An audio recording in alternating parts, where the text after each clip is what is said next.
আসসালামু আলাইকুম। সবাই কেমন আছেন? আলহামদুলিল্লাহ আমিও ভালো আছি। আর তানিয়া কিচেনে সবাইকে স্বাগতম জানিয়ে কাঁকরোল দিয়ে নতুন একটি ইউনিক রেসিপিতে সবাইকে স্বাগতম জানাচ্ছি।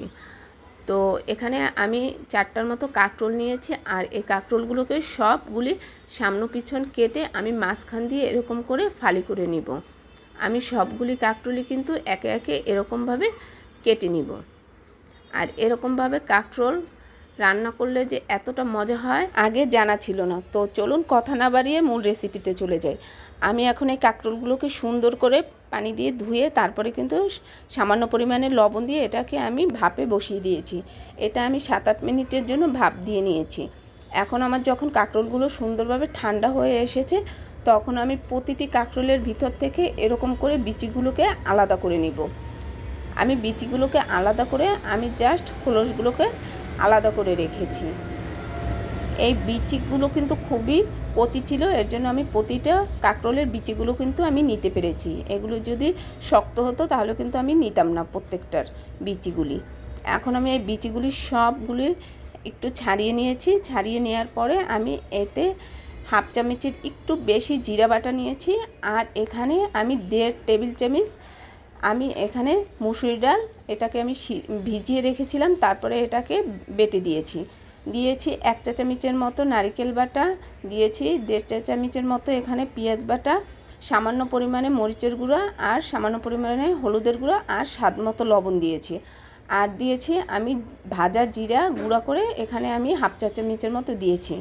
আর এখানে আমি 2টার মতো কাঁচামরিচ ব্যবহার করেছি। এখন আমি সবগুলি উপকরণ একসাথে মিশিয়ে নেব। মিশিয়ে নিয়ে এই যে কাঁকরোলের খোলসগুলি ছিল এতে আমি সামান্য পরিমাণে লবণ এবং সামান্য হলুদ আর মরিচের গুঁড়ো সুন্দর করে এপিট ওপিট মাখিয়ে নেব। এখন আমি যে এই সবগুলি উপকরণের ভিতরে আমি এই যে কাঁকরোলের যে উপকরণটা মাখিয়ে রেখেছিলাম এটাকে আমি সুন্দর করে এর ভিতরে একবারে ভরে ভরে তারপরে চেপে চেপে দিয়েছি। আর এভাবে চেপে চেপে কিন্তু আমি এমনভাবে দিয়েছি যেন ভিতরে একটু ফাঁকা না থাকে। আমি একে একে সবগুলি কাঁকরোলের ভিতরেই কিন্তু এই পুরটা দিয়ে দিয়েছি। এখন আমি চুলায় একটি ফ্রাই প্যান দিয়ে এখানে আমি সামান্য পরিমাণেরই তেল ব্যবহার করেছি। এখানে তেল বেশি ব্যবহার করার দরকার নেই, যেহেতু আমি এটা হালকা আঁচে আমি ভেজে নিব। এখন আমি একে একে করে সবগুলি কাঁকরোল একবারে ভুট করে তারপরে কিন্তু আমি এখানে দিয়েছি। আর চুলার আঁচটা কিন্তু একেবারে মিডিয়াম লোতে আছে। যদি বেশি বাড়ানো থাকে তাহলে দেওয়ার সাথে সাথে কিন্তু আমার এই কাঁকরোলটা পুড়ে যাবে।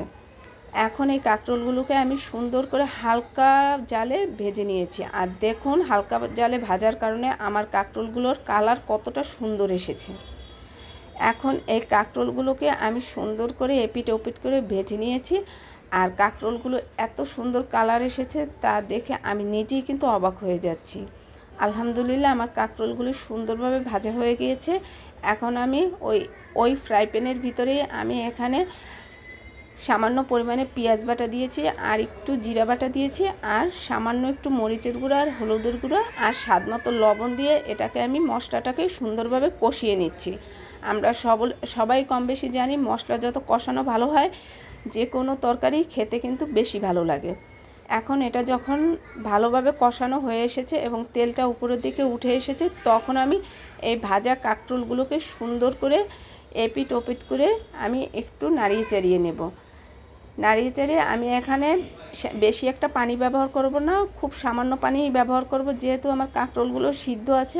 আর আমি ভিতরে যে পুরটা দিয়েছি তা দিয়েও কিন্তু একবার কাঁকরোলটা আমার ভাজা আছে। এর জন্য আমি সামান্য পরিমাণে পানি দিয়ে একটু সময়ের জন্য জাস্ট 5 মিনিটের জন্য আমি এটাকে ঢেকে রেখেছি। তাতেই কিন্তু আমার কাঁকরোলের পানিটাও শুকিয়ে গিয়েছে এবং তেলটাও কিন্তু উপরের দিকে উঠে এসেছে। তো আলহামদুলিল্লাহ আমার কাঁকরোল রান্নাটা কিন্তু কমপ্লিট হয়ে গিয়েছে। আর এই ইউনিকভাবে কাঁকরোল রান্না যদি কেউ কখনো খেয়ে না থাকেন, আমার রেসিপিটি ফলো করে একবার হলেও ট্রাই করে দেখতে পারেন। ইনশাআল্লাহ সবার ভালো লাগবে। তো আমার এই রেসিপিটি সবার ভালো লাগলে সবাই একটু প্লিজ লাইক কমেন্ট শেয়ার দিয়ে পাশে থাকবেন। সবাইকে আল্লাহ হাফেজ।